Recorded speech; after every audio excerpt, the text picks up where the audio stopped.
What up, everybody? Today on the Influential Women Podcast, I have Miss Jerri Garcia. And I'm so excited. Like, I just felt like I was a baseball game announcer because I'm just so excited to have you here.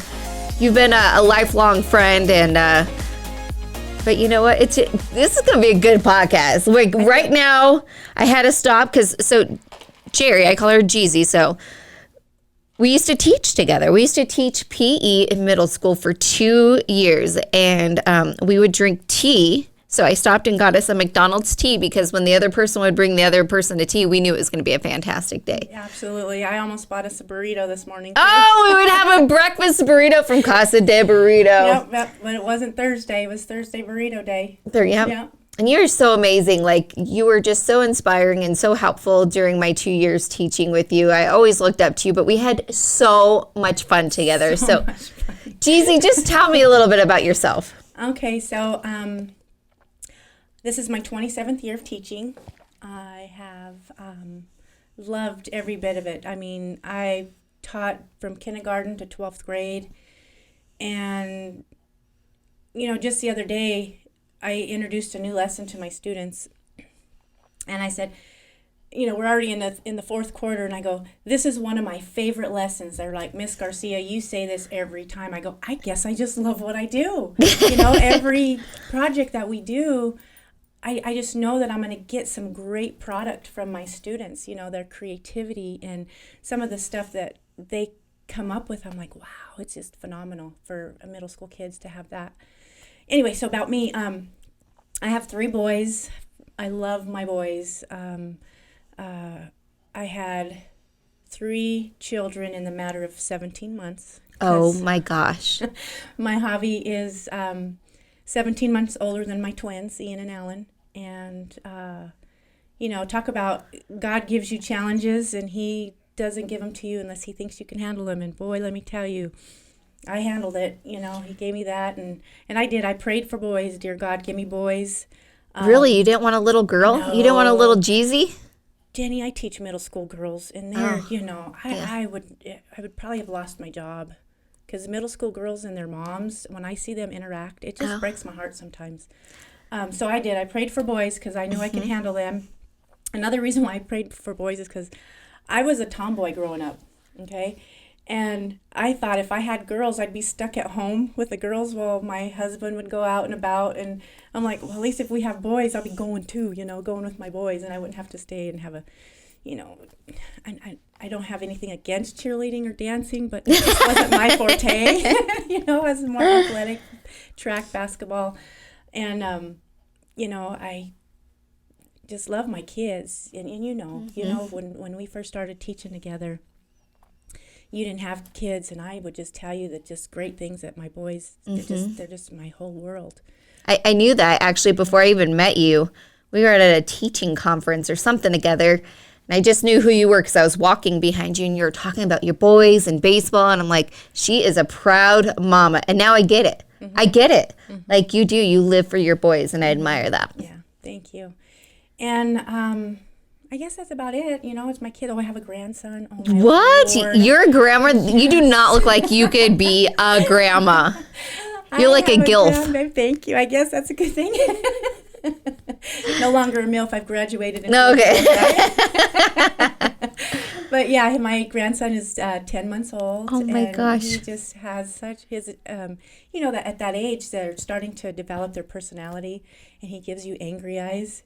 And I'm like, what do you think you're doing? And then all of a sudden he starts smiling and laughing at me. But he's had such a happy baby. I just love that boy.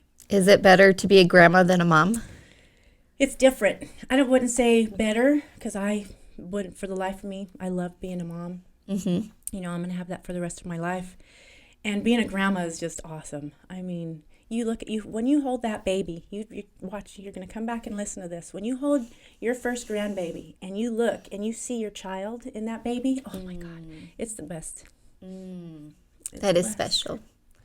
That is so special. I remember, I'm sure you have a ton of motherhood advice, but I remember right when I got pregnant, you told me right after you have the baby, you need to wear a tummy sucker. Because I'd always ask you, like, how do you look so amazing after, like, 3 boys in that short amount of time? And so I did. I bought, like, a little thing at Raw, like, that sucks your stomach in. And then that's been the advice I've given other women. So I wanted to share an advice that I've always remembered that you gave me because I used it. What other motherhood advice would you give? You know, I feel that this has really helped me with the closeness that I have with my boys.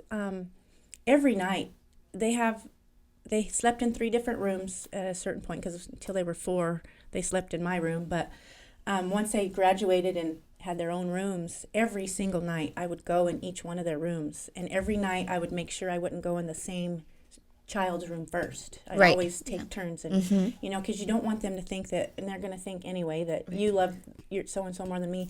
But even if they didn't have anything to tell me about the day, I would go in their room and I'd say, so how was your day? It was okay. The fun, they're like, how was school? Good. What'd you do? Stuff. You know. Right. I get that every day, and I'm like, I want to know more. Tell me more. What you? Stuff. So if they wouldn't, I would tell them about my day, and I feel like that has really, until they were 16, I'd go in their room every day. You know, and then, why? What happened at 16? Well, Javi got a girlfriend, and you know. Oh. You just don't. Do you want to slap her? Yeah. No. I'm just kidding. You know, you just want. You want to give them some space. Yeah, you do. Yeah. You want to give them space. And you know, at that point, it's like it's time. And then they've gotten enough of me to where when they do need me, they call me. And they do.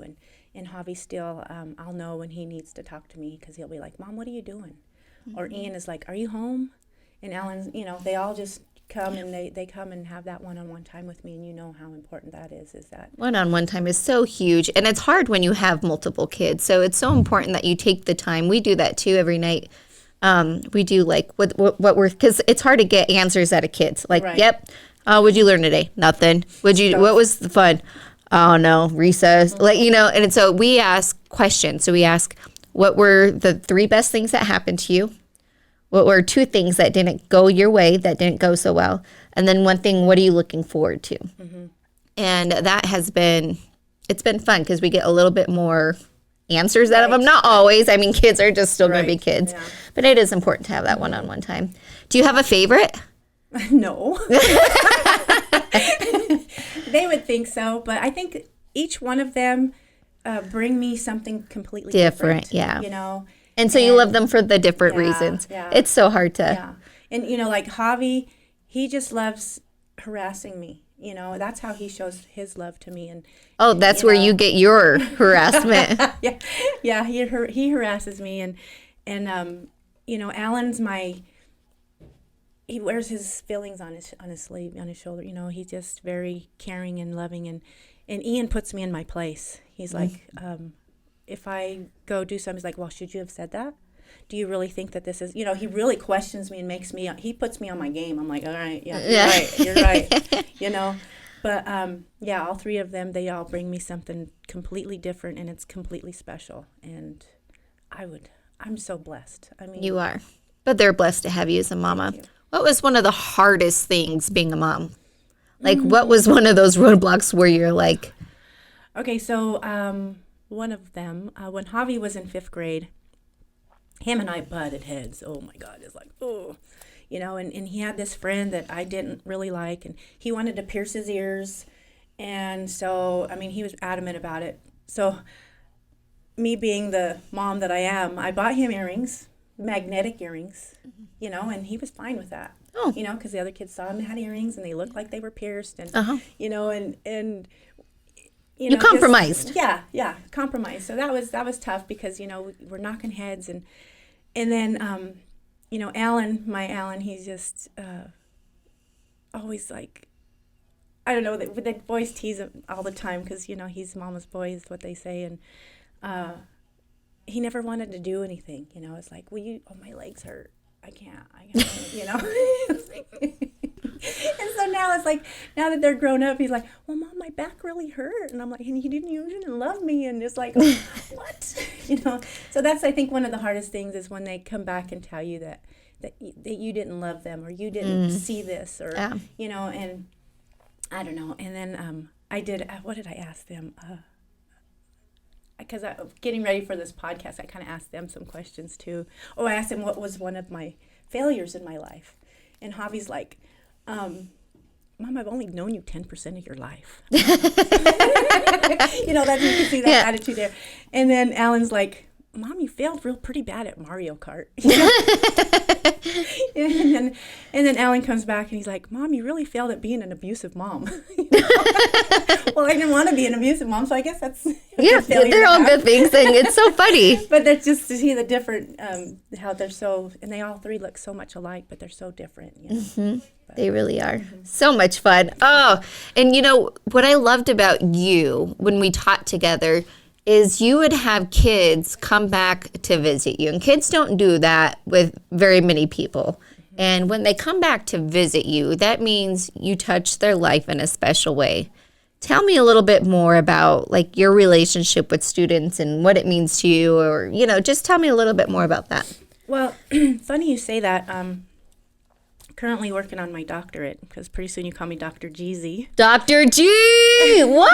When are you going to be finished with that? February 23rd. So I have another year. I've been working that for the last 2 years. Good for you. And what made you want to do that besides just to be called Dr. Jeezy? I believe that the universe, I mean, I'm totally, God just like, boom, this is what you need to do. Okay. So I'm sitting at home in December of 2019, you know, COVID season. And I'm like, what am I going to do with my life? You know, I live in this small 400 square foot apartment. What am I going to do? What can I say that I have done in my life to be accomplished, if you will? And so I'm scrolling through Facebook, and I see this ad on North Central University for a doctorate program. I'm like, my mom always said, are you going to go to school for the rest of your life? You know, after I graduated with my bachelor's and my master's, and she's like, what's next? I'm like, so I guess this is it. And so, you know, I'm sitting there, you know, going back to your original question, my dissertation is on relationships and teachers with their students. And I feel that in order to be able to connect with a student, you have to find something that you can relate to, because especially the hardest kids are the ones that need us the most. Us, I'm meaning teachers, educators. And if I can find something that student can make a connection with me or feel comfortable, you know, granted, I don't teach your core class. You know, I don't teach math, science. You know, I have the luxury of teaching for 20 years PE, and then now I'm teaching technology. You know, I not only have the fun class, but you can always teach the fun class, and the kids still won't make a connection with you.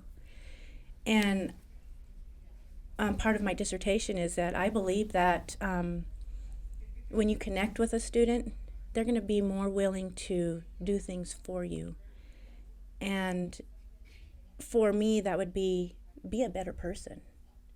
You know, I'm here to try to create citizens of the world, you know, even if it is just in little old Pueblo. I want to create students that are going to leave my class and know that I gave them the best that I can for them to be the best person that they can, you know. And I think they know that. They know I genuinely care. You do. You know? You're such an amazing teacher, and you're so much fun. Thank you. I do. And that's what it is. And it's so funny because, like, the kids will be laughing, and I'm like, what are you laughing at? This is school. School's not supposed to be fun, you know? Like, Miss Garcia, you're so funny, you know, because they know that I'm kidding with them. And so I'm looking at my phone because I asked my students, actually, let me find that real quick. Do you have another question for me while I look for that? Yes. What's your favorite grade to teach? I've taught kindergarten through high school, through 12th grade, and middle school. I know people think I'm crazy, but middle school is like they're developing, their mind is going, you know, developing, their body's different, and I just feel, I feel like I have the tools to help them find themselves, you know, even at that level. the grade I did not do well with is kindergarten through 5th grade. I'm like, because I had 3 boys in the matter of 17 months. And so to be mom all day, because elementary kids are so needy. Yeah, they are. You know, they're needy, and I felt like I was exhausting myself from AM to PM, and then I wouldn't have anything left for my own.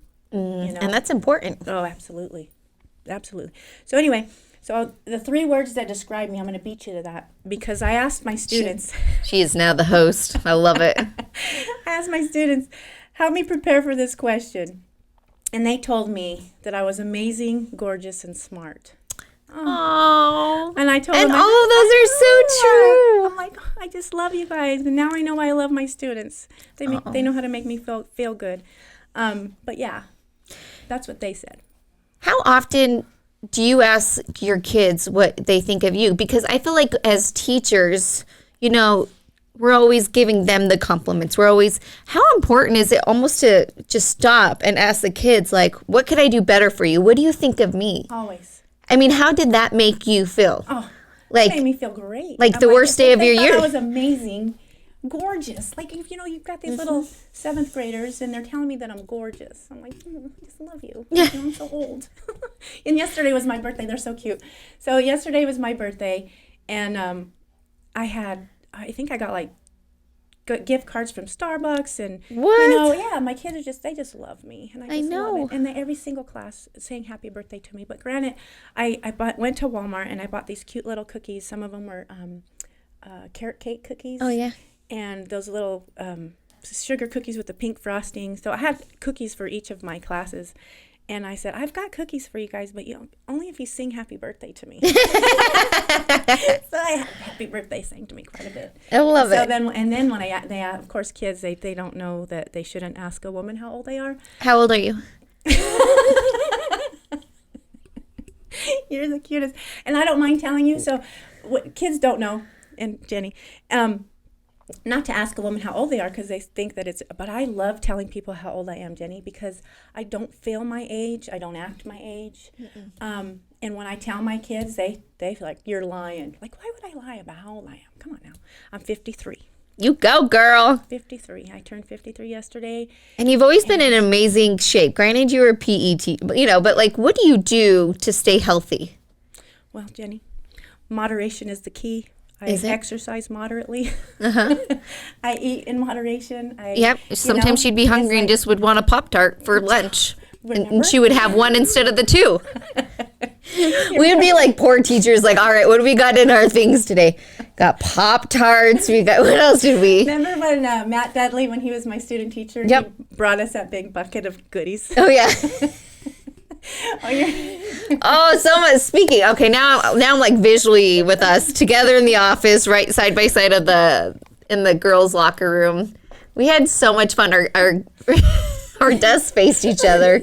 We had a wall of sticky notes of like favorite things we would say. Now, granted, I have a horrible memory. But do you remember any of those sticky note quotes? Because we would just crack each other's stuff up all day. We would say the dumbest things, and then we're like, we got to put that on. We got to put that on a Post-it note, smack it, and on the thing. One of them was like, you looked at me dead serious. You're like, is it .Albin? Remember for your email? Yep. It's like, is it Jerri.Albin? You're like, is it .Albin? So everything was Garcia, Albin, and then I think there was another one. You said something about 100%. Remember, and everything was 100%. Yeah. 100%. So much good times. We laughed. Like, that's one thing I love about you is you're just so much fun. You always bring laughter and sunshine wherever you go. And I feel that is so important, because if you sit there and you focus about the negative, your whole life is negative. You know this, Jenny. I mean, I came in here today to do this podcast with you, and I ran into your staff meeting, and I just love it. The energy that you and Matt bring to this company is amazing. And everything that you do, you've always been positive, and I feel that is so important because positivity is the key. If you're going to sit there and dwell on negative, bad things are going to happen to you all the time, and it's Absolutely. your fault. You create the own magic within you. Absolutely. You know, Amen. and that's how you bring that positive, and I feel it's important, and laughter is huge for positivity. You know, You're always laughing. You have a great laugh. It's so much fun.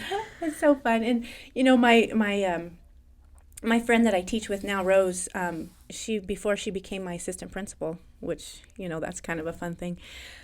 We'd sit in our staff meetings, and I would tell her a secret, and it'd be funny, and she would crack up laughing so loud. I'm like, you're not this, but you're so funny, you know? And so when she became assistant principal, our principal, she kind of didn't let us sit next to each other. Kind of like scolding the kids, you know? These two can't sit together. Oh, that is hilarious. So she had to be the boss, and I'll still send Snapchats to her and put little drawings on, you know, and I know that's So not you're a right. Snapchatter. Yeah, I am. You are. Yeah.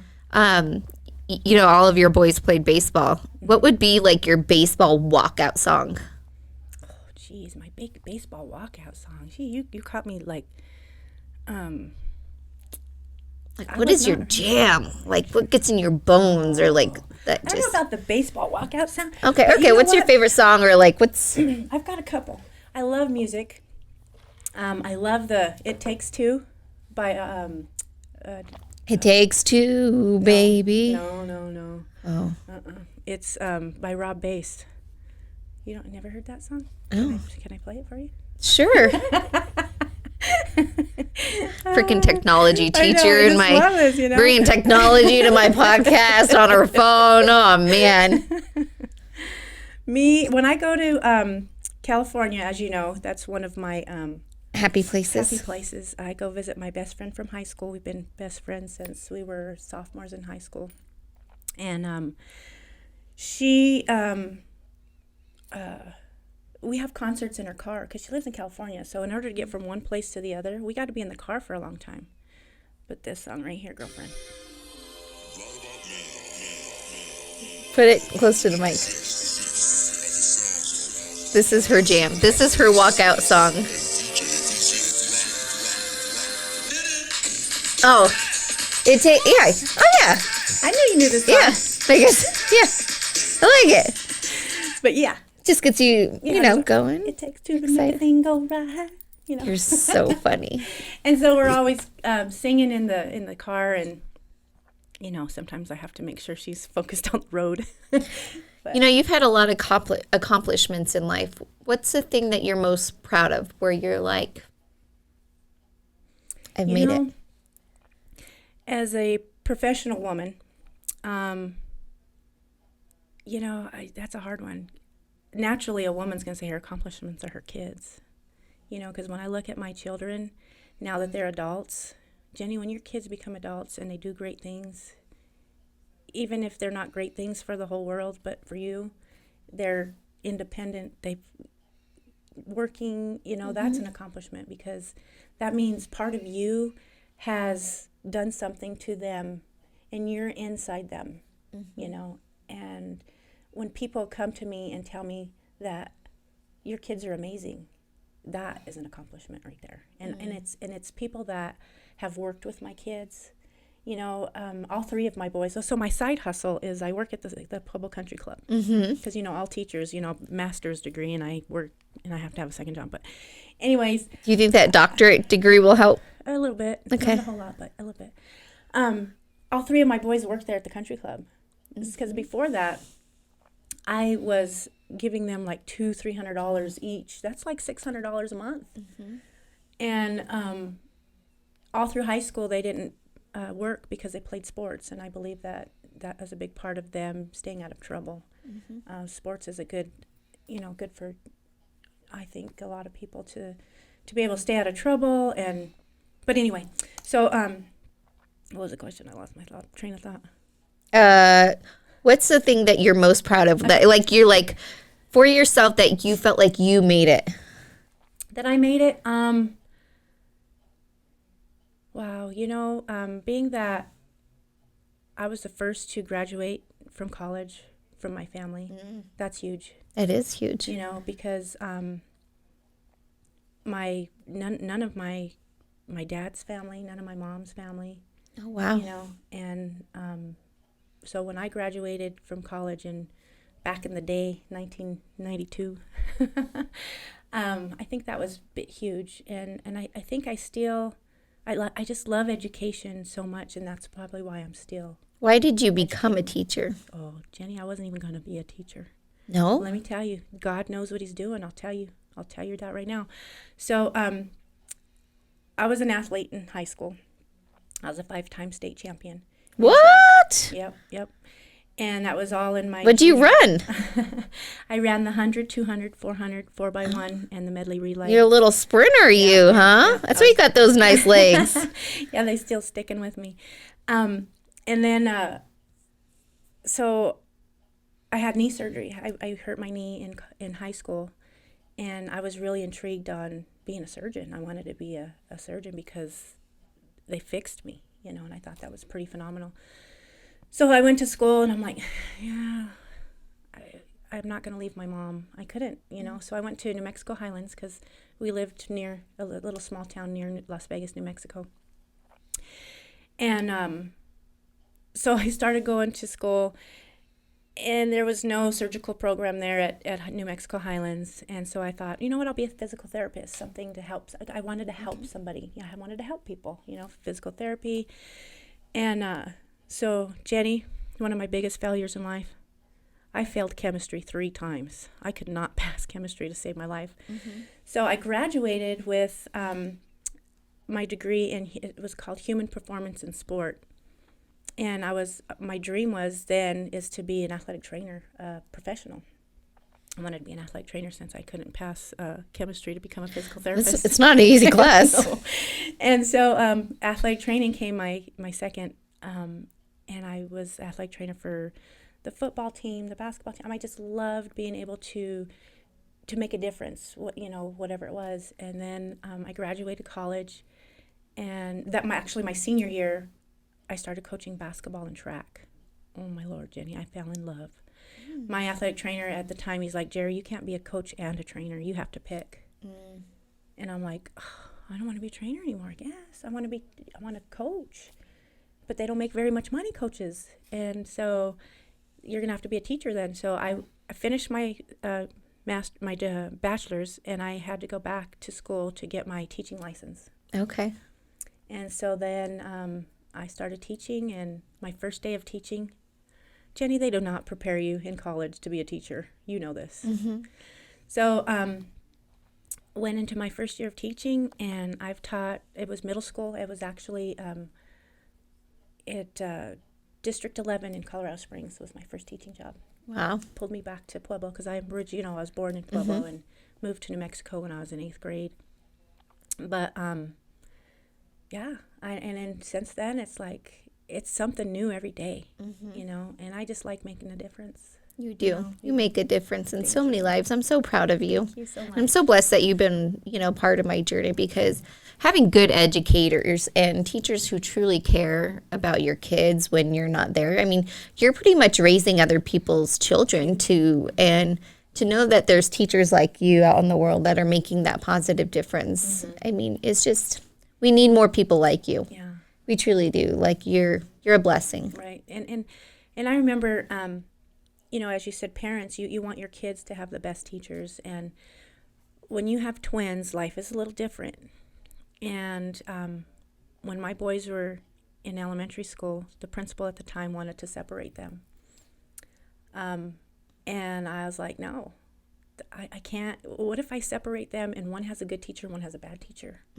If I'm keeping them together because if they both have the bad teacher, then they both have the bad teacher. But they got lucky and they ended up having the good teacher. So good. Yeah, because you want to make sure as a parent that when you're away from your kids, people are treating your kids kind of like how you do. You know? Who's one of your all-time favorite students? Like first kid that pops into your head. I know you have so many. I know it's hard to choose. Well, I tell my students on the daily that I don't have favorites. I love them all, but I do have kids that there's so many that all time. They're going to get mad at me if they're watching this or hearing this. Yeah, I know. And I know. What about me, Miss Garcia? And you'll be like, all right, take me to lunch. Let's go talk about you. There's a few. I know that. Okay, how about the worst student you've ever had? Where like that one kid where you went home and complained about it every night. There's I believe it or not, Jenny, I love the worst kids. You know that? Because they're the ones that need the most love. Need me the most. And I'll have a student that wants to come in and try me. Okay? So they'll come in and they'll be disrespectful. And I'll say, "Excuse me.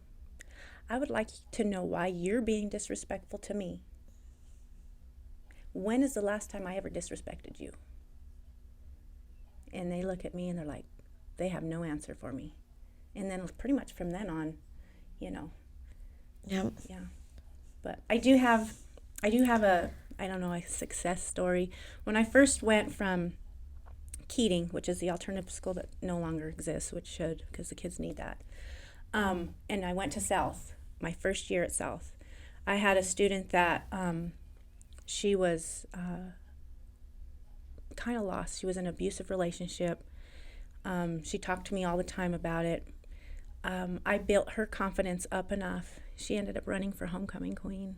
And she was up on that stage and she thanked me for getting her there. And, it's like sometimes you don't realize what an impact you make on somebody until.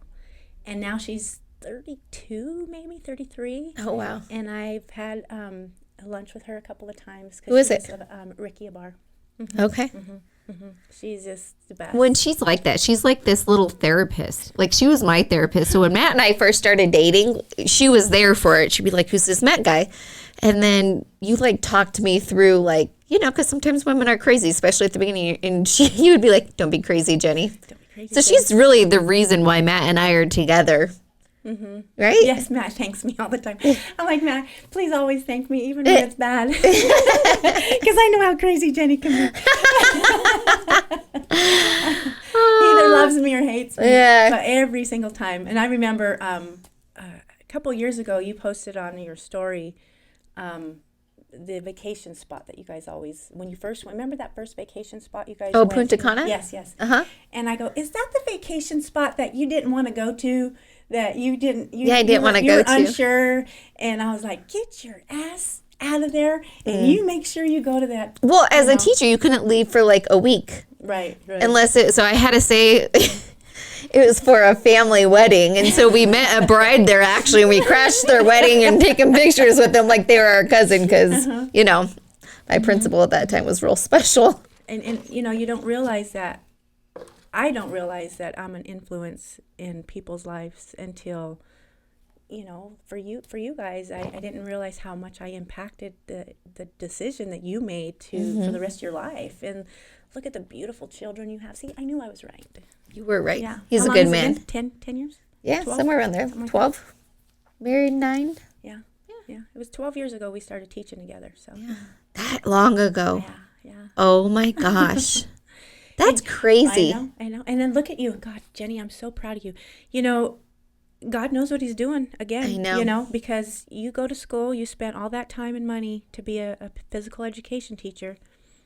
And, you taught for the 5 years. 5 years. And, the struggles that you had. And I lost my job teaching. Yeah. I've never really talked about it because that was a hard time in my life. And I felt like, sometimes I felt like that was, I wished I could have done more for you then, because I feel like I was your mentor.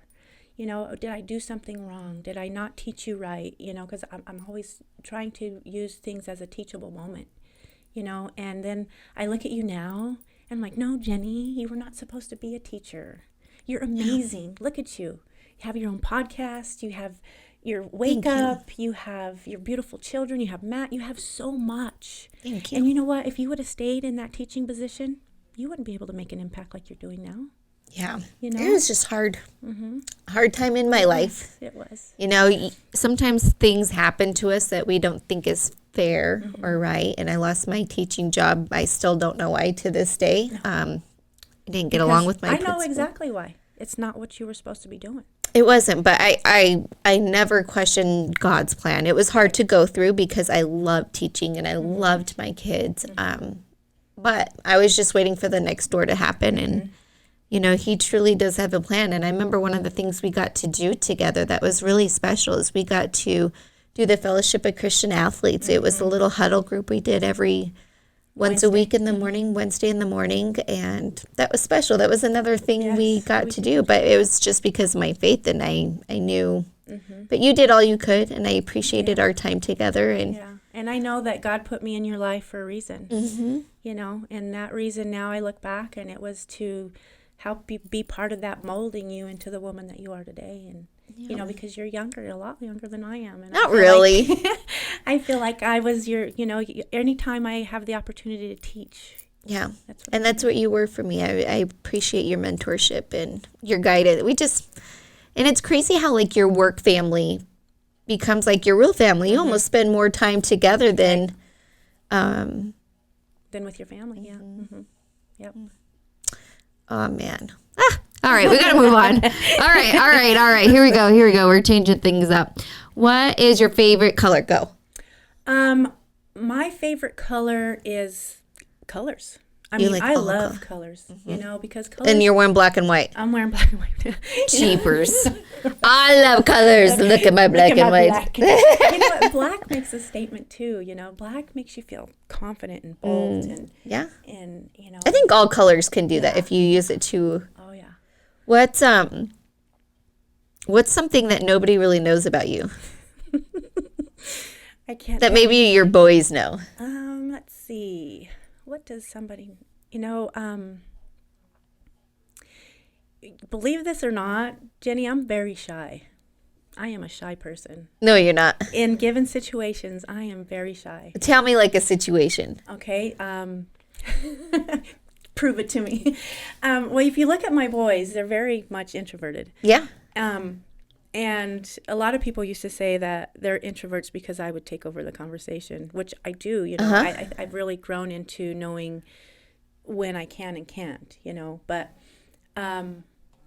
when I was in middle school, I went to Keating Middle School. You were naughty? No, I was. Oh, it was when it was a normal. Okay. I was shy, very shy. And I had a teacher, Jodine Guay. I'm pretty sure you know who she is. She saw me years later when she came into Corwin to sub, because she would sub still. And I told her who I was, and she said, "Oh my God, I cannot believe you're a teacher. You know that you were the shyest kid that I ever encountered." Really? Yeah. Maybe you're just not shy when you're in your element. Maybe. Or the people you're around. Yeah. You know, you're on the Influential Women podcast. Who's been an influential woman in your life? There's been many influential. I mean, being a teacher of almost 20, you know, I'm in my 27th year of teaching. I've run into so many women that I look up to. And most currently right now is my principal right now. Ryan, she's awesome. Ryan, she's amazing. I mean, she can juggle handling a school. And since she's been our principal, it hasn't been easy for her. We've had roadblocks and things happen, COVID, you know, having to change things on a dime, and you never see her sweat. I mean, she's phenomenal. She has a great family. I just really look up to her, and, you know, she's goals. I don't ever want to be a principal. Don't. You don't? Mm-mm. So what do you want to do with your doctorate degree? Well, make more money for one. For two, I'd like to teach from the beach, maybe, you know, teach college courses. I want to teach incoming students that want to be teachers how to be a good teacher. You'd be good at that. Yeah. What else is on your bucket list? So you're only 53. You got a whole life to live. Like, what are some of your goals? What are some of my goals? To be the best. You know what? I'm going to go back to the influential persons. I also want to tell you, Jenny, that I don't know if it's selfish or not, but I look at myself as an influence. Yes.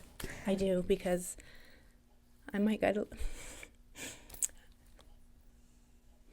you know, when you get married, you don't anticipate you don't anticipate getting a divorce, you know, and I did the best that I could for 23 years to be the best mom, wife that I could be. And it just didn't work. You can't force something. You can't force something to work. And I've had to hustle. I've worked 2 jobs, 3 jobs sometimes, and to make ends meet so I could give my kids things that, I wanted them to have the best life that they can be. And one of the hardest things for me that I did was when I got a divorce. I left my boys. I told them, I'm not leaving you. But they were the twins. Javi was already in college, but the twins were going to be juniors in high school, and I could not see them having to live with me and my sister because I love my sister. If it wasn't for her and Joel, I don't know where I'd be today, but I couldn't see packing up my kids and making them go live with my sister for 1 week and live with their dad for 1 week. I just couldn't do it. And I told them that this is their home. I'm unhappy, and their life shouldn't have to flip-flop like mine. Mm-hmm. And so that was the hardest thing, and I think then it was the hardest, but I think now it's the best decision that I made because... How long ago was that? 7 years ago. 7 years ago. Mm-hmm. And are you willing to talk about why? Why? Why you got divorced? It was tough. Let's just put it this way. My ex-husband is a great dad, and I will never take that from him, but he was not a good husband. I was never physically abused or anything, but he was just not a good husband. He never cheated on me or anything, but it just didn't work. You're just never happy. Mm-hmm. I could never do anything right.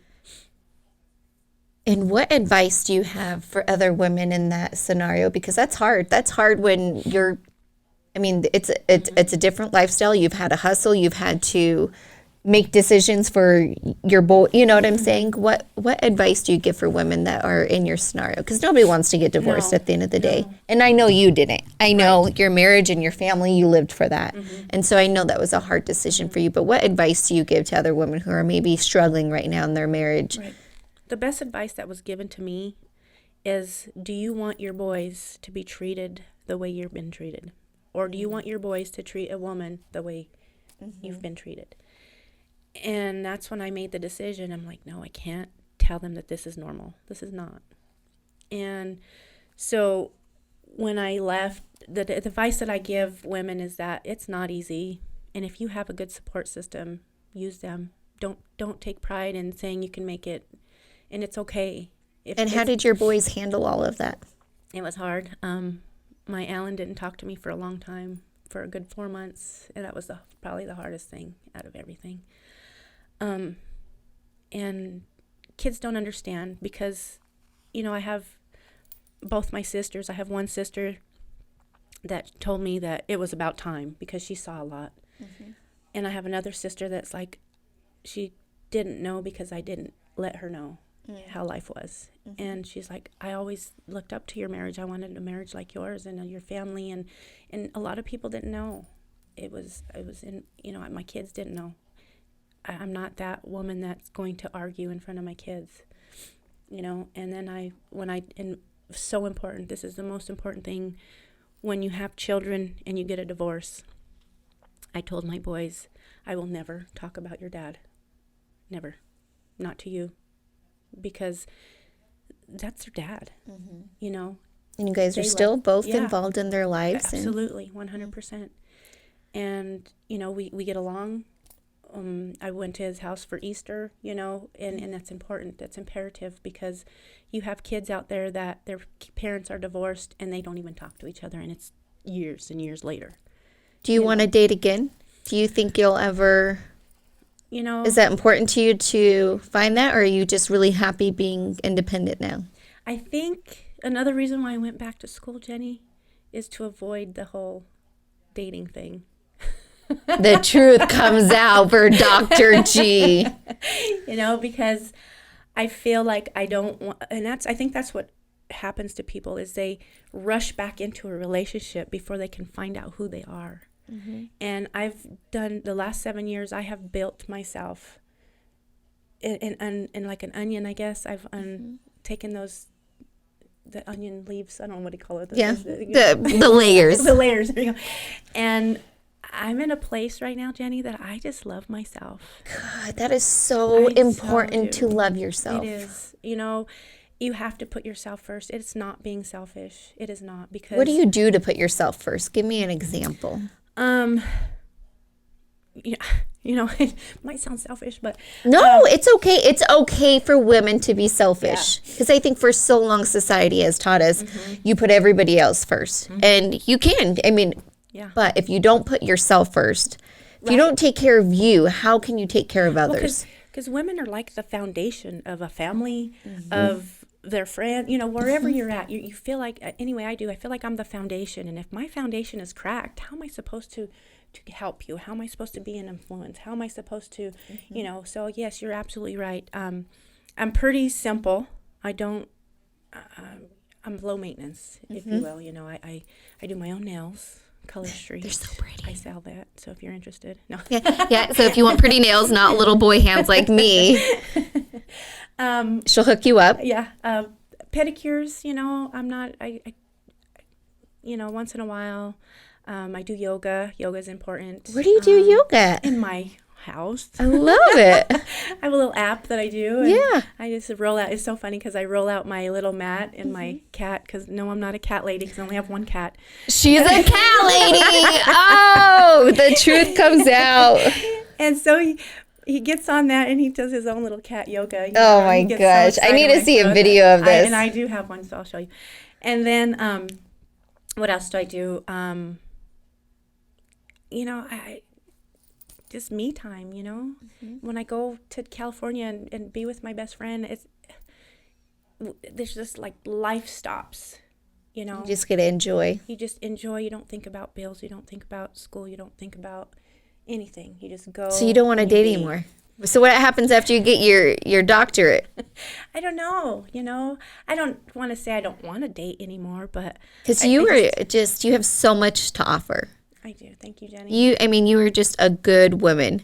You're not a crazy woman. Hey, I'm not crazy anymore. I was crazy for a little bit because it was like, I'm putting up with that. Like, I knew who I was at that time. Mm-hmm. I knew what I wanted and didn't want. And so. Right. Yeah, I dating's not off the table. Yeah. I know I have a lot to offer. But can you handle all this? I know. It's a lot to work with. No, I don't know. And I think it's so sad that teachers have to get second jobs, that you guys are not paid enough or more, because I remember always working at Texas Roadhouse on the weekends to be able to have fun money to go do the things, And it's funny because the members at the country club want to know why I'm single, right? And do you get hit on at the club a lot? No, I don't think so, or that I just don't pay attention to it, because a lot of my members, they're married, or they're older, or they're too, they got the 30 club, that's just too young for me. And, but yeah, I'm just very happy and outgoing, so I just think they're happy and outgoing back. I don't know if they're flirting or not. So. But I don't know. Do you get offered a lot of other jobs because of your outgoing personality? Like, do you ever consider about doing something different? I don't really do, because I really love what I do. So I haven't really looked into doing anything. And I absolutely love being a server, too, because I can interact with people. So, being a teacher, I interact with kids, and I try to mold them and help them be better citizens. And, when I'm at a server, and I love working at the club only because it's like you see the same people all the time. So they know my life. They know my story. They want to know how my kids are. And, I want to know how their life's going. And you almost get the adult time, too. Right. Absolutely. Yeah.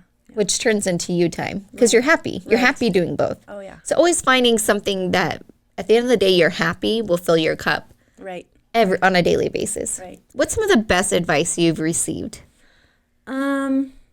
Going back to the advice I gave you after you have children is wearing your girdle. But the best advice, just to be me, to find who I am and, really enjoy who I am. And it's okay to not have all the answers and take the time to do that. And when I first started teaching, I was afraid because I thought I had to stand up there and know everything, It's okay not to know everything, right? Absolutely. And the more, and I think that's why my students love me so much, is because when I don't know something, I'm like, let's look for it. Let's figure it out. I don't know that. It's so good to not have all the answers. Yeah. And because I know as when I was young, and you look up to your teachers and you're like, they know everything. They don't. They're winging it. They're so smart. They're winging it. Totally winging it. How many times did we wing it together? Yeah. Oh. Yep. You know, one of my favorite things we did together was that dance lesson. Oh, yes. It was so much and fun. we would dress up, too. Oh, yeah. It. Yeah. 80s. Yeah. Yeah.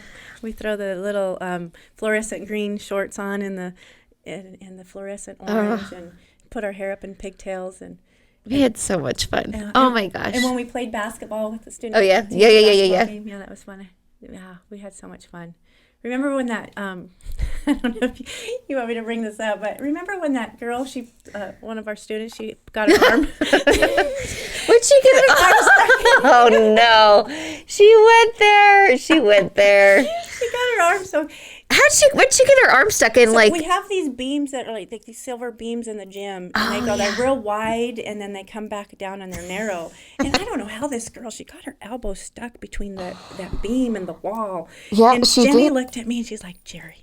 She's like, what are we going to do? She's stuck there. We're like, hold your breath. We're like trying to pull her out. She goes, hold on. Jenny goes, hold on. I'll be right back. So Jenny comes back with this tube of KY jelly. I go, Jenny, I don't know. So we get this little girl greased up and took her out, right? And then after I'm like, Jenny, where did you get this? She goes, I don't know. I had this little cover from college. Yeah, it was. It was like my little to-go thing, and I put like all my pens in. It was in there. Hey, we saved that girl's life. Yeah, that's all I'm saying. KY Jelly did it. That's my favorite story is the KY Jelly story. Oh my gosh, that is hilarious. Oh, that's great. That's too many giggles. Oh, remember with our dance unit, we had the ambulance called? Was that our with you? dance student? Was that with you? Why? Because he went across the floor to do he slid and he did a scorpion and he knocked himself out. Was that you? Oh, that's when I was working with Coach Salazar. Yeah. Knocked himself out. Ambulance had to come because after you and I did the dance unit, we implemented that and they still do the dance unit now that I'm not even. That's awesome. Teaching PE, but yeah, I enjoyed teaching PE, but I got into the first. So when I was teaching at Corwin, I was doing 6 classes of PE and 4 classes of technology. Mm-hmm. And yeah, I think I had technology too. Mm-hmm. And when I stopped teaching PE is when we had a principal in between Julie Shuey and Ryan. Our IB coordinator, she used to be the design teacher, which is our technology teacher. And so she took the MYP coordinator. And so that position was open, and so I went and I tested to be a highly qualified teacher in technology, and I passed by like 2 points. And so she calls me and she's like, Jerri, would you like to teach design full time? And I'm like, sure, I'm game, I'm good, I got this. And then I hung up the phone and I'm like, oh my God. I got to dress up every day, because I wore PE clothes, warm-up shorts for 20 years, mm-hmm. and now all of a sudden I had to have a wardrobe. Yeah, and so that was kind of fun. It is fun. Mm-hmm. You just got to change it up. Mm-hmm. I know I got rid of all my matching Nike outfits, and I was like, I had so many, a plethora. And then Jenny comes to Corwin, and she's got all these lovely colors and matching, and we can only wear black. I know. That killed, talk about, I like colors, and you make me wear black and white every day. Yeah, here I am still wearing black and white. Yeah, because it's your wardrobe. You're like, colors? I don't have any colors in my wardrobe. Yeah. School uniforms. Mm-hmm. Gotta love them. Oh, I do love school uniforms because when a student goes to school in a uniform, it puts them on the same playing level. Yeah. They don't get judged by how much money they have or how much money they don't have.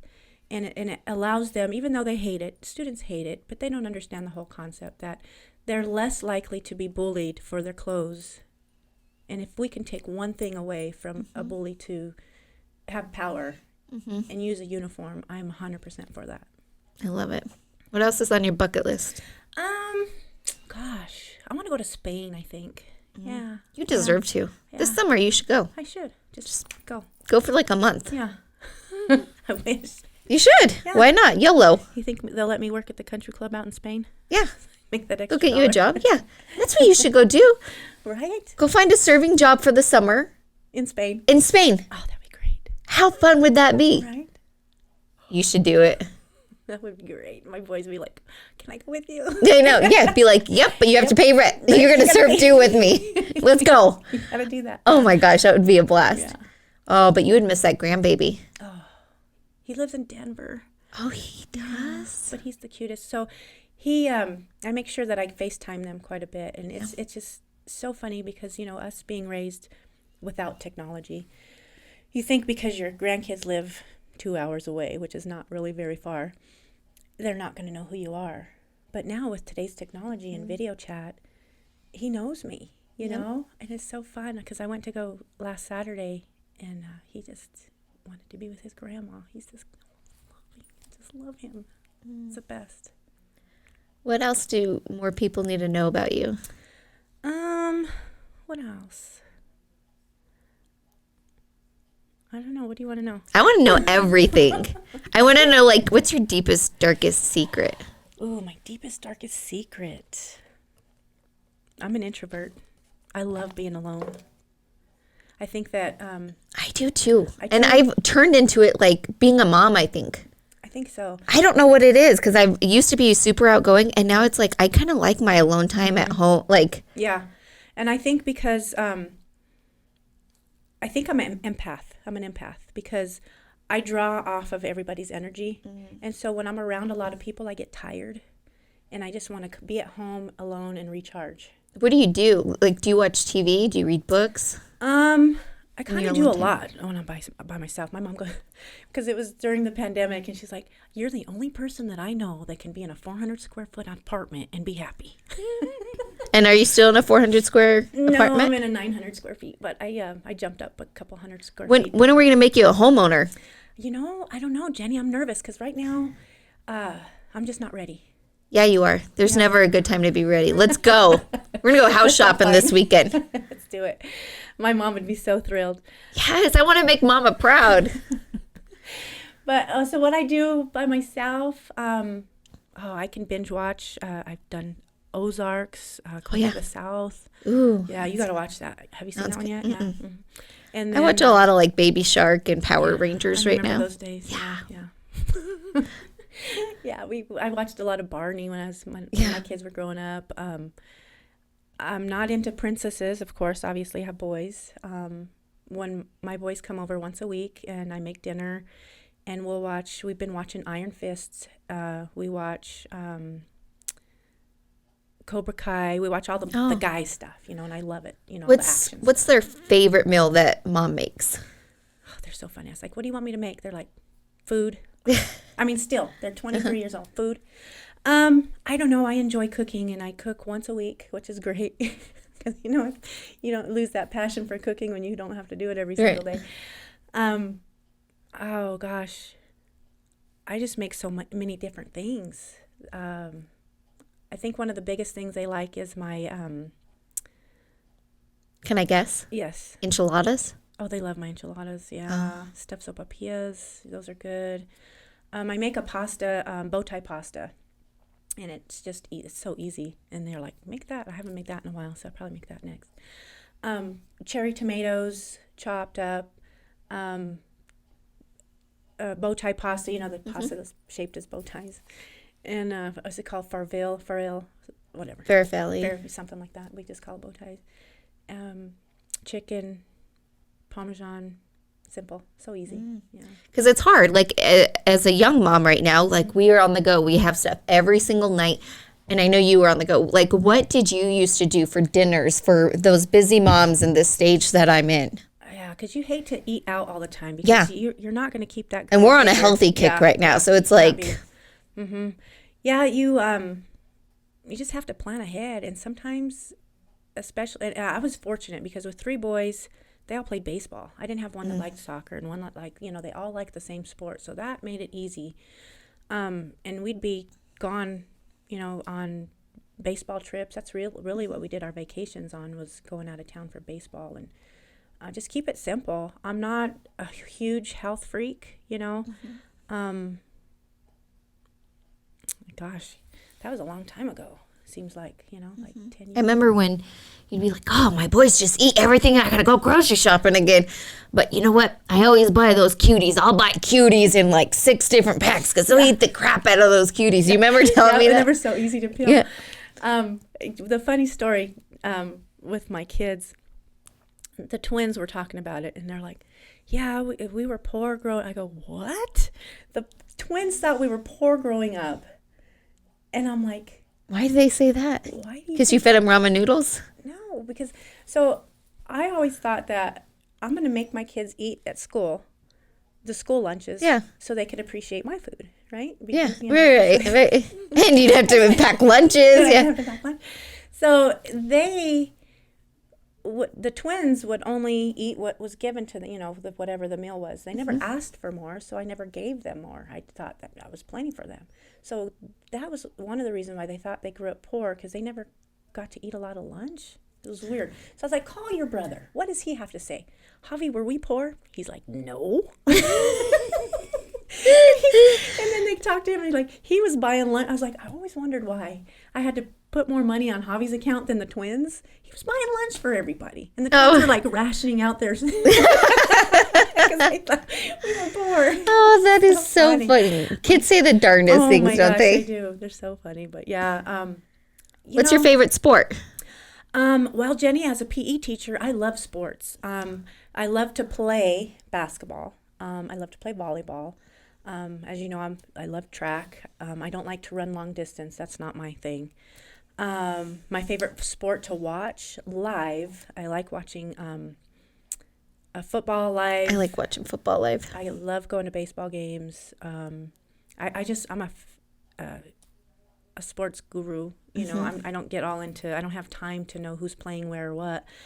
But I remember my ex-husband used to say, "Who's the man in the relationship?" Because I used to love sitting on the couch on Sundays and watching football.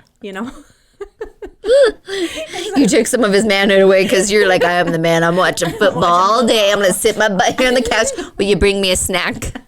Exactly. I enjoy football. And as an athletic trainer, because I did end up coming back and venturing back in athletic training, I was at Pueblo West High School as an athletic trainer, and I remember Coach Pink. I remember that because you were doing that when I was, yeah. I'd be on the side because I loved it because I was right there in the action, right on the chains, making sure no one, because as an athletic trainer, you watch the game in a different aspect, how they fall, and you want to know what you're up against when you're running out there if somebody don't get up. And I would just get so into the games, and he's like, if you're going to act like a spectator, get into the stands. I love Pinkerton. So, I love him too, and so I would be like, okay, I got to be careful what I say. But I just get into it, I get into the games. And the same thing when my boys were playing high school baseball, because it's so different. I mean, parents can be not so friendly in little sports, when their kids are, because everyone thinks that their kid is the best player ever. And I hear it all the time already. It's tough. And so as a parent going in the high school level, you learn that your kid isn't going to be played if you have a big mouth. Did you have a big mouth? I did. And and so to keep me from screaming and yelling, I got me an app so I could keep score, and so parents would ask me, so I wouldn't get so frustrated. So if you're a parent that thinks your kid's the best and you're a yeller and a hooter and all that, keep score. Go get an app. Yeah, go get an app. Go do something. Because there's nothing worse, because I've coached just about every sport. It's so embarrassing for kids too. It's hard on the kids. Truly, the coach is doing the best they can, and I'm always like, if you think you could do better, well, come help me. Yeah. Come join. You know what I'm saying? I'm just doing the best I can with. Well, yeah, and then me being as and I've coached it all. I've coached baseball, football, basketball, track. And you did volleyball. Football? Yeah, when my boys were little, I helped them be their condition coach and That's stuff. Cute. And so, my most embarrassing moment as a parent, my boys, the twins were playing middle school basketball at what's it called now, Liberty Point. And I got kicked out of the basketball game. What? How'd you get kicked out? I think we were teaching together at this time. I think so, because the twins were either in 7th, 6th, or just, I don't know what they were. Yeah, because your boys, our kids would play against your boys. Yep.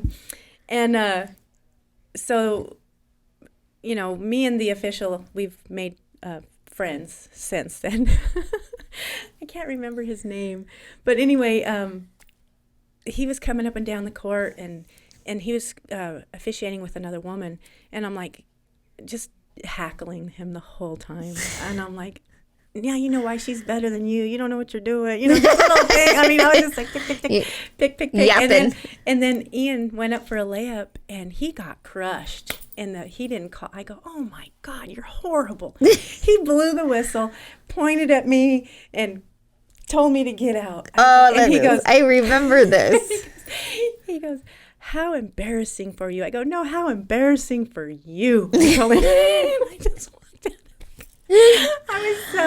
That's probably my lowest point. That was my lowest point of motherhood. But it was because you didn't protect my son. You didn't make a call. Mama Bear came out. Oh, my gosh, that is hilarious. So you got kicked out of a game. Yeah. So, and another piece of advice I'd like to give to parents that their kids are in sports is that your kid is out there doing the best that he can. You don't need to be out there in the stands yelling at them also. That's the worst. That's the worst. That makes things awkward. That kid knows that she just made a mistake, and they don't need you to add on to it, Just sit back and relax, because you know what? Those years, they go by so fast.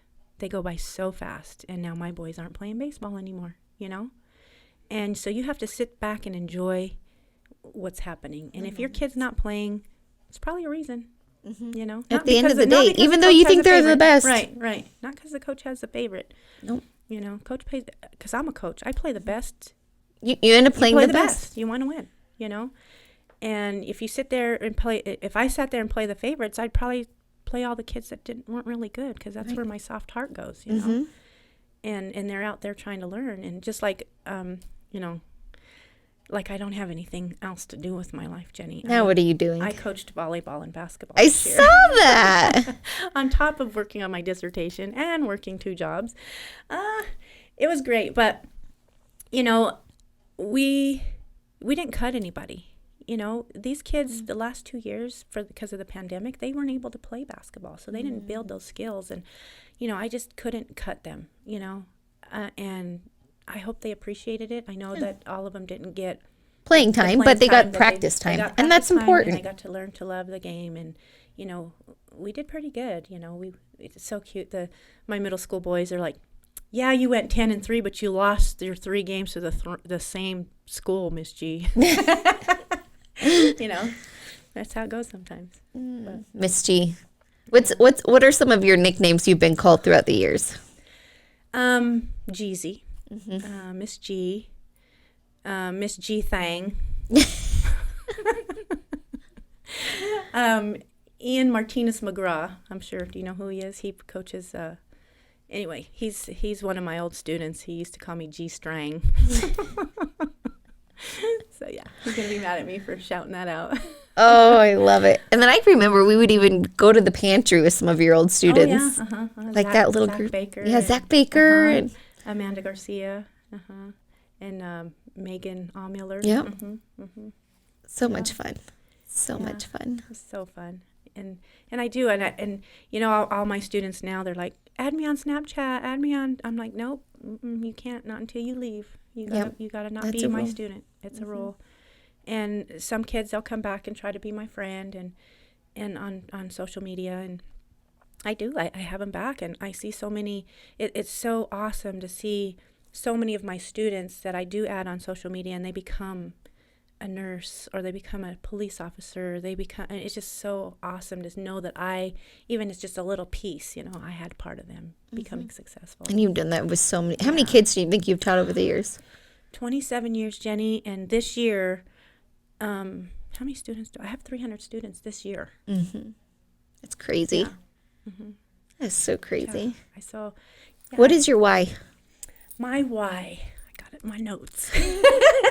Look at me actually going to questions I think I might ask. I don't see. I told you I don't really even ask any. Let me see your phone. I gotta see my why, because I write some stuff down that I don't want to leave out. Just share with me. I'm sharing you. This is my why. I believe the reason why I do what I do is because as a teacher, I have the ability to mold young lives. I am responsible for making these students the best citizens that they can be. If I can help them see the good in me and the patience I have for them and the person that they can count on for advice, for security, or anything that they need, I've done my job. Mm-hmm. Even if I just reach one student during my whole time as an educator, I've done my job. I love that. Wow. I studied that one. And it's way more than just one kid. Like you just inspire some. What else you got on that phone? Don't put it away. What other questions was I going to ask you? I think there you have one that says who I would have lunch with. Oh, dead or alive. Like who would be that person? Who would be that person? Let's see. Let me find. I got to find it.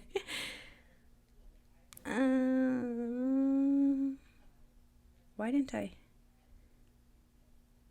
Self-care. See that one? Oh, there's another one I'm going to talk to you about too. Oh, that one's a good one too. You have some good questions here, Jenny. Okay, lunch. Okay, there it is. Jenny. I would like to have lunch with Michelle Obama, regardless of her political situation. She is an influential success across America because of her work in education. She's huge. It's huge for education, the things that she's done for us. She's physically fit. I think that's important. And that she implemented healthy eating habits in schools. That was big. She did a good job with her platform. Yeah. And I think it's important to be physically fit, no matter how old you are. What would you ask her?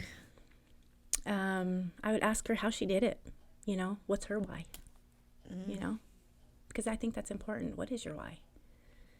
It is. It's a huge question. And, I feel like it changes over time. Oh, it changes on the day. Absolutely. If you asked me when I was 20, I'd give you some stupid answer. Like, I don't know. Run for homecoming queen. I don't know. What's my why? When you're 20? Right. What was my why? I know that when I was younger, I didn't want to have kids. You didn't? Did you just get pregnant? No, I just had no patience. Oh. I didn't have kids till my Javi was born when I was 28. I didn't have patience until I had children. I had zero patience, actually. My mom, she used to laugh at me because I babysat, I was a junior in high school, like 6 kids. And I'm like, oh my God, take these kids away from me. Right. And so she laughs at me now because I'm a teacher. And she's like, you didn't have patience. And I'm like, I guess I do now. Yeah. But then I still don't think I have patience. I think you do.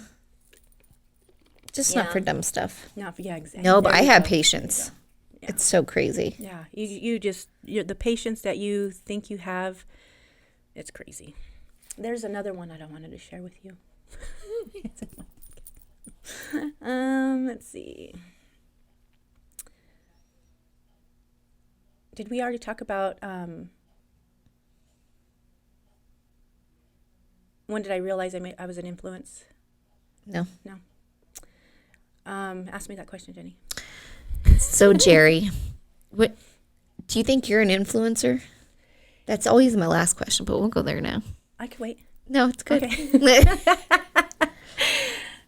Gosh, Jenny. When you asked me to be on your podcast, I didn't realize that I had made such a big influence on anybody's life. Oh, my life, so many kids' life. It's like I'm just doing my job, I feel like, And so I believe that's my purpose. My purpose is to be an influence in people's lives, whether it's kids or adults or, because even my mom, she's like, Jerri, I'm so thankful for your knowledge, because she'll say something and I'll be like, oh, Mom, why are you getting so negative about that? You need to be positive. Oh, you're so right. Yeah. Positivity is a muscle, and you have to practice to use it. I love positivity, and the more positive you are, just the better outlook you have on life and the better things go for you. Yeah. When you're negative, that just goes everywhere with you. When you're negative, so many negative things happen to you, And it's so funny to see somebody who's negative and you're trying to instill the positive in them. And it's like no matter how much positive you throw at them, they've got that negative to come back at you. And that's when you have to say, okay, this negative person is not fulfilling me in any way, so I need to break free, because... And you did that. Yeah. You're a living example of that. Yeah. And now you're happy, and life is so good. I am so happy, Jenny. And we're going to get her a house next month. My mom would love you for that, but we'll see. I'm kind of picky, but, I don't really have that budget to be picky. You do. Yeah. You're fine. Yeah. What's your favorite movie?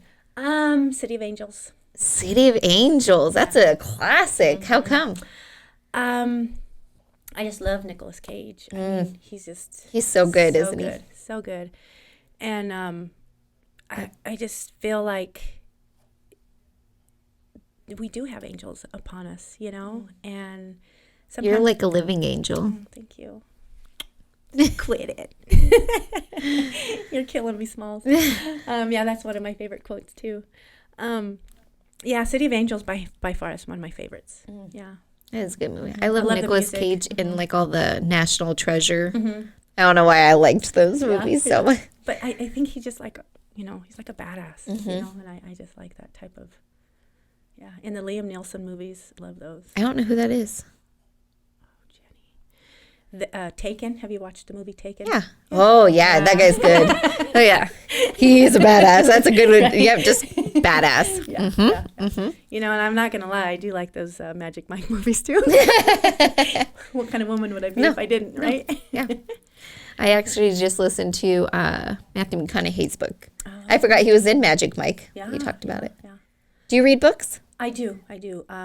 Right now I'm reading... something about magic. Hold on, it's on my phone. Oh, she's all about the magic. I do. Magic Mike. I believe that I'm spiritual. I need to, and I promised myself that when I'm finished with my doctorate, that I want to maybe do some spiritual healing. Help people healing spiritually.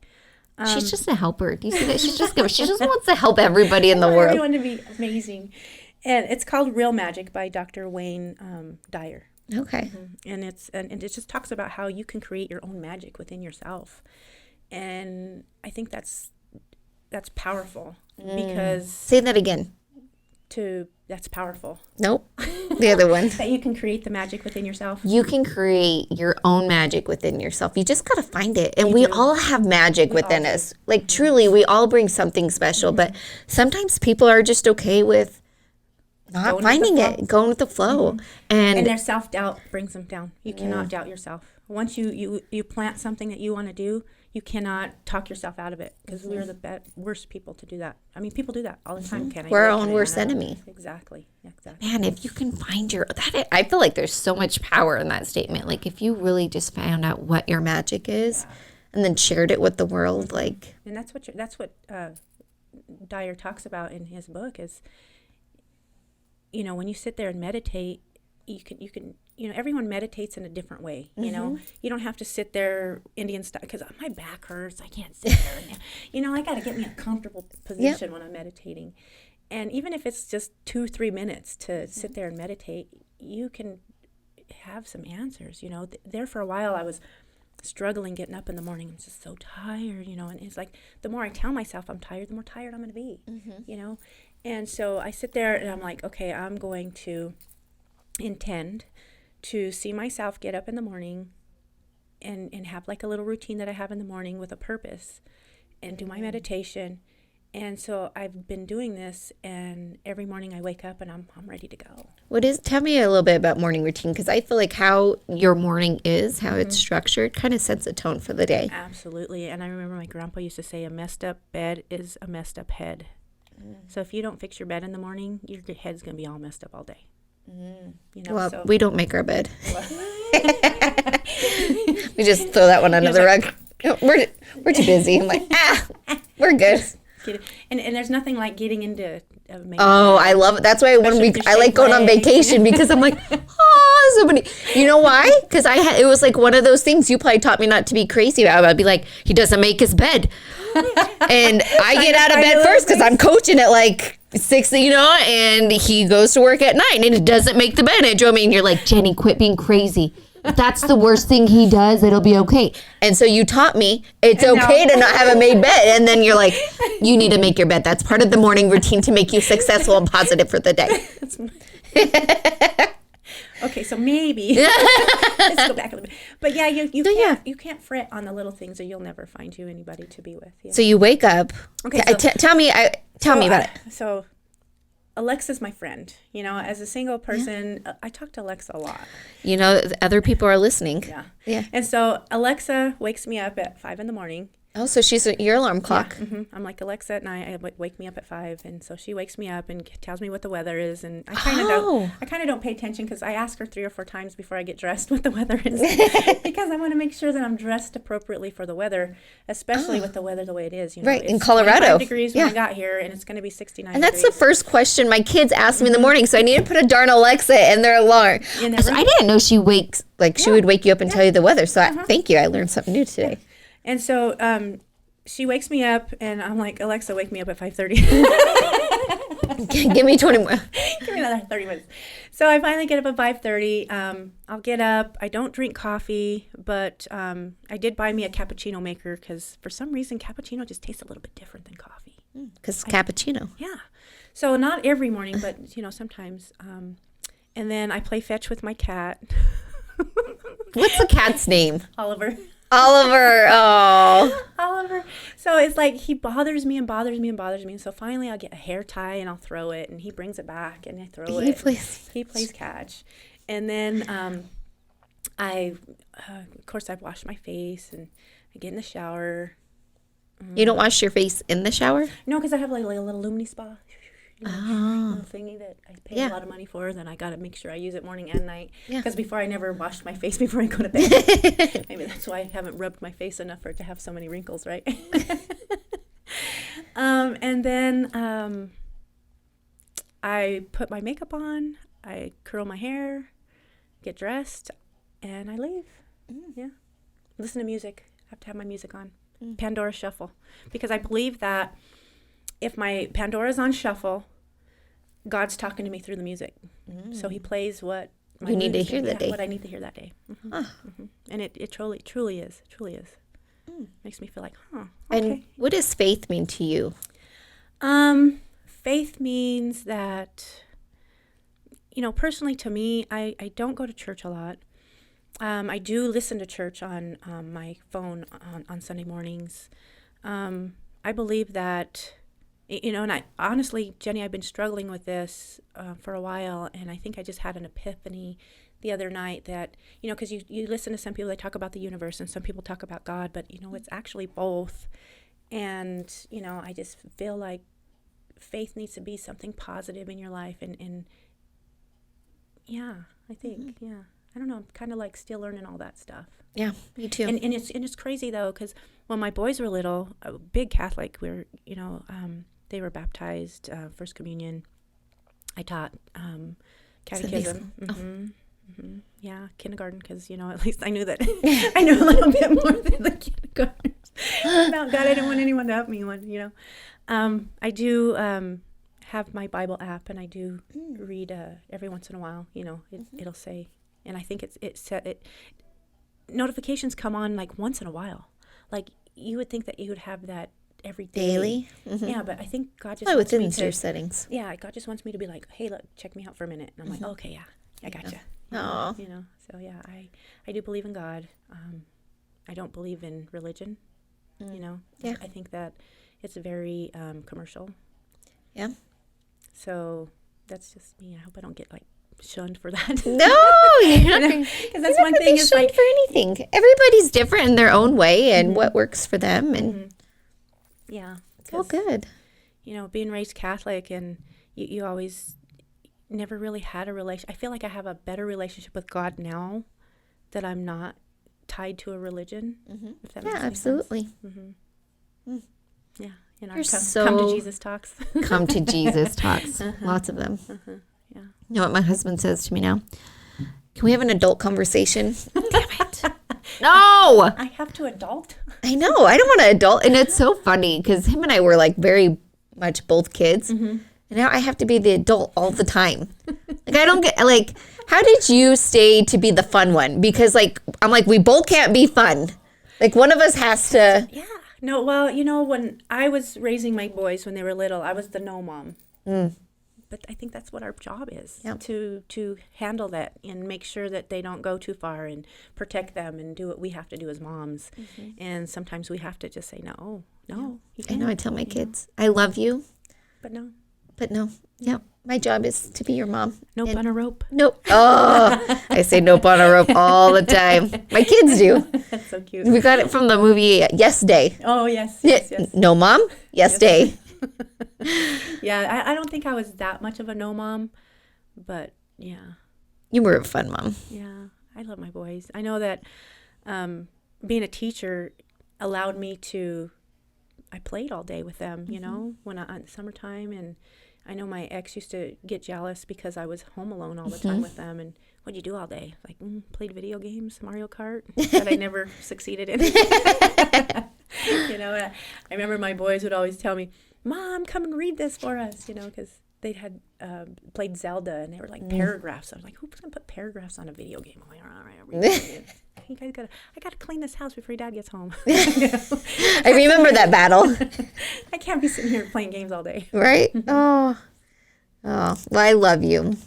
And I just appreciate you being the amazing human you are, for all the lives that you change, and truly just bringing your giggle and smile everywhere you go, because it's infectious. Like, I don't even know how many times I've giggled today, but you just have this laughter and this positive, fun energy that you bring into every room. So you keep doing you. You keep bringing that in. You need to go to Spain this year. Yeah.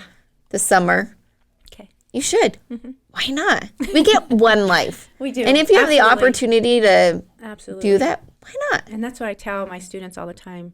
You're responsible for you. You know, and granted, like, especially in middle school, kids can't make the decision of what they eat. You know, what's brought to the table, but they do have choices. They have choices on how they act, how they behave, How they treat people. And I really, really hope that I can instill that into my kids. Is that what you want to be remembered for? What do you think your legacy will be? How passionate I am. How passionate I am about my kids. They're my kids, you know, not my children, but my kids. My kids are my students. All of them. You're like Mama G. Mama G. Do you get called Mama G? I do. I have. Yeah, that's another one. Mama G. Yeah. I remember when I taught at South, one of the teachers used to make fun and say that my office was the student lounge. Oh, yeah? I remember you saying that. Well, I used to make sweet tea in my office, you know. Did you really? I did. The kids would come. Well, because as an athletic trainer, and you know, as a high school student, you don't have time to eat, you know. And I wrote a grant, and I would receive like $2,000 every quarter or every semester to buy food. And so I always had food for the kids, you know, to come and eat. And the food that I would buy, of course, sweet tea is not healthy, but, you know, moderation. Hey, I got half cut.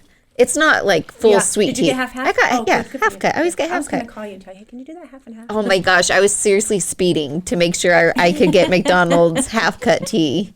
Like, and I left it. I was going to put it in wine glass. I'm like, no, we leave it in the McDonald's cup because that's what we do. Yeah. And I don't know. I've just fed my kids all the time in school, and feed them and they will come. Yeah.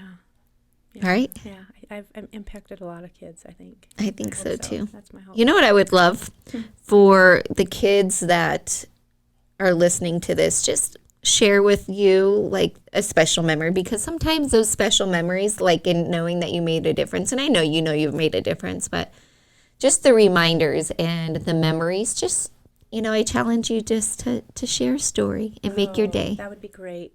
I know that a couple of times students have, you know, randomly favorite teacher, and they say something on social media, and it really warms my heart, because just knowing that I made a difference in another human's life is just it's just awesome. You know, I really enjoy the fact that I have that.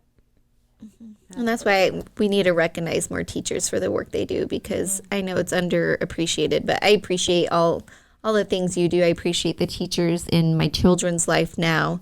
I appreciate my students who I've had in my past that help Still to make. connect with you. Oh, I see my kids all the time, and I love it. Matt's always like, you can't go anywhere without being called Miss Elvin. I'm like, please call me. We have students of mine working here for us. Like, how funny is that? But That's great, yeah. it's all about relationships and connections, and you never know where they're going to take you in life. Right. So, yeah. What does the word influential mean to you? The word influential? Oh, shoot. She's I made sure I wrote that Hold down. on, technology teacher Miss G is getting out her phone real quick. What does it mean? Isn't her laugh just contagious? I love it. Here we go. Okay. So, helping to convince someone to do something that is right for them. It also means to be a good listener, because if you let someone talk, they usually can find the wisdom within themselves to do what's best for them. Because a lot of Are you trying to tell me something that I should stop talking? Well, no, it's like... No, I'm just kidding. Because I'm an advice giver. And I know that if you get frustrated if people don't take your advice, right? Because you're like, oh, you should just leave him. He's just this or that or whatever the case may be. And if you just let them and you listen to them and let them hear themselves, then they'll be like, oh. They find it within themselves. That was powerful. Yeah. I loved that. Well, I appreciate you always listening to me. Always. And being influential in my life, and just being the human you are. You're just a good person. Thank you. A beautiful woman inside out, and I'm so proud of you. Thank you. And proud to call you my friend still, and glad we got to have some giggles today I and know, drink me some too. sweet tea together. I'm glad we giggled more than we cried. Yeah. I'm And not very I think this was the first podcast that had tears come to my eyes. Like, I don't even cry anymore, and I made but me cry. I love you. I love you. You're a special human, and don't forget to leave her story. And I'm so proud of Jenny. She's amazing. I mean, look at her for where she's been and where she is. And you still have places to go, and I'm so happy for you. Thank you. I appreciate that. Well, cheers to women bringing up women. Amen. Cheers to you being an influential woman, and thank you for being a guest on my podcast. I appreciate you, so G. much. Love you. Sweet tea. Sweet tea. Our students used to bring us sweet tea when, they wanted to get on our goods. They were like, oh, we love you. Tanya Bay. Yeah, all the time.